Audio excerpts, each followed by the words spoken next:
अगर आपको लगता है कि इस पूरे यूनिवर्स में आप ही अकेले रहते हैं तो मे भी इस वीडियो देखने के बाद आपका ये ओपिनियन बदल जाए। फ्रेंड्स, आज का वीडियो जियोपॉलिटिक्स या डिफेंस अपडेट्स पर नहीं है, बट बीते कुछ दिनों एक ऐसी घटना घटी जिस पर आपको इन्फॉर्मेशन देना ज़रूरी हो गया था। एंड ये इन्फॉर्मेशन है एलियन से रिलेटेड। इस न्यूज़ को चाइनीज़ स्पाई बैलून कंट्रोवर्सी की वजह से इतनी कवरेज नहीं मिली थी, या मैं ये कहूँ कि इस न्यूज़ को जानबूझकर दबा दिया गया था। मैं उसी चाइनीज़ स्पाई बैलून की बात कर रहा हूँ जिसे यूएसए ने अपने 5th generation fighter jet F-22 Raptor से शूट किया था, और इस पर मैंने एक वीडियो भी बनाया था। इस इंसिडेंस पर चाइना की काफ़ी बदनामी हुई थी और बाद में चाइना को इस पर माफ़ी भी मांगनी पड़ी थी। बट इस घटना के 6 से 7 दिन बाद यूएसए ने 3 दिन में 3 यूएफओज को शूट कर दिया था और उनके मलबे को सीक्रेटली कलेक्ट करके उनकी जांच के लिए भिजवा दिया था। अब आप में भी यहाँ पर सोच रहे होंगे कि क्या सच में एलियंस या यूएफओज होते हैं। तो मैं कंफर्म नहीं कर रहा हूँ, बिकॉज़ यूएस या किसी भी कंट्री की गवर्नमेंट ने ये कंफर्म नहीं किया है। बट हाँ, मैं इसे डिनाई बिल्कुल भी नहीं कर सकता, बिकॉज़ 2021 से 2022 तक यूएफओ की साइटिंग्स की घटना ट्रिपल होकर 500 के पार जा चुकी है। एंड मोस्टली इनके एनकाउंटर एयरफोर्स पायलट्स या फिर यूएस नेवी के साथ हुए हैं। शॉकिंगली, अगर मैं इनके इंडियन रिकॉर्ड्स का जिक्र करूं तो इंडिया में भी यूएफओज को ऑब्जर्व किया गया था। छत्तीसगढ़ में मिली एक 10,000 साल पुरानी रॉक पेंटिंग्स पर भी एलियंस की पिक्चर्स मिली हैं।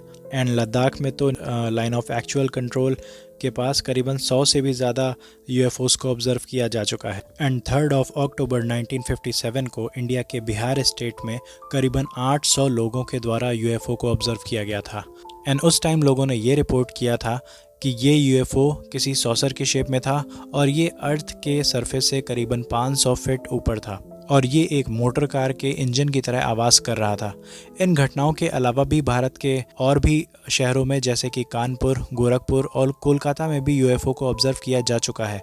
एंड इंडिया के बाहर यूएफओ साइटिंग की सबसे बड़ी घटना हमें देखने को मिलती है ब्राज़ील से। एक ब्राज़ीलियन एयरफोर्स पायलट के अकॉर्डिंग 19 मई 1986 को ब्राज़ील के 4 राज्यों में करीबन 21 यूएफओज को देखा गया था।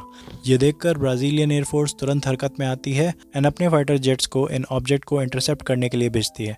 इस स्क्वाड के 5 फाइटर पायलट्स बताते हैं कि यूएफओ की संख्या करीबन 21 के आसपास थी, जो अपने आप ही अपेयर एंड डिसअपेयर हो रहे थे। और साथ ही जब ये यूएफओज मूव कर रहे थे तब इनकी स्पीड अराउंड 15 माक के आसपास नोटिस की गई थी, मतलब साउंड की स्पीड से करीबन 15 गुना ज़्यादा।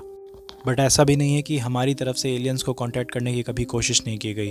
Western countries like USA and Europe and communist countries like China and Russia, इन सब ने एलियंस को कांटेक्ट करने का ट्राई किया है।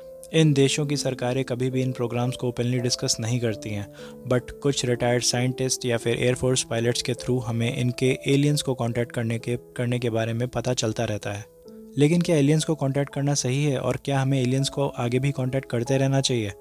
तो इसका आंसर मैं आपको बता दूं कि इस सदी के अभी तक के महान वैज्ञानिकों में से एक स्टीफन हॉकिंग का नाम आप सब ने सुना होगा, और इस स्टीफन हॉकिंग साहब भी हमें ये चेतावनी देकर गए हैं कि इफ़ कभी भी हमें एलियंस का कोई कॉल या कोई सिग्नल रिसीव होता है देन डू नॉट रिस्पॉन्ड, तब हमें उसका जवाब नहीं देना है। एंड हॉकिंस यहाँ पर पार्टिकुलरली एक प्लैनेट की तरफ इशारा कर रहे थे जिसे सेकेंड अर्थ नाम से भी जाना जाता है, जो अर्थ से करीबन 16 लाइट ईयर दूर है। स्टीफन हॉकिंग ने कहा है कि अगर इस तरह के किसी भी प्लैनेट से हमें कोई भी सिग्नल रिसीव होता है तो हमें इसका रिस्पांस नहीं देना चाहिए, क्योंकि इसका रिस्पांस देना खतरे से खाली नहीं होगा।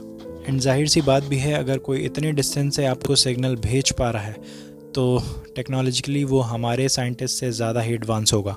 ना मेरा इस टॉपिक पर वीडियो बनाने का मकसद आपको डराना बिल्कुल नहीं था, बट अगर आप अभी भी ये सोचते हैं कि इस पूरे यूनिवर्स में सिर्फ अर्थ पर ही लाइफ है और ह्यूमंस सबसे पावरफुल क्रिएचर हैं, तो अब शायद आपको भी अपनी थॉट्स बदल लेनी चाहिए। सो टेक्नोलॉजी में ह्यूमन बीइंग्स जितना भी ज़्यादा एडवांस करता जाएगा, उसके एलियंस के साथ कांटेक्ट या फिर एलियंस के साथ एनकाउंटर्स के चांसेस भी कंटिन्यूसली बढ़ते जाएंगे। इसी के साथ करते हैं वीडियो का एंड। वीडियो इंटरेस्टिंग लगा है तो लाइक एंड सब्सक्राइब ज़रूर करिएगा, एंड आप अपने थॉट्स कमेंट सेक्शन में हमें ज़रूर बताइएगा कि एलियंस हमारे बीच हैं या नहीं। मिलते हैं आपसे नेक्स्ट वीडियो में, तब तक के लिए जय हिंद, जय भारत।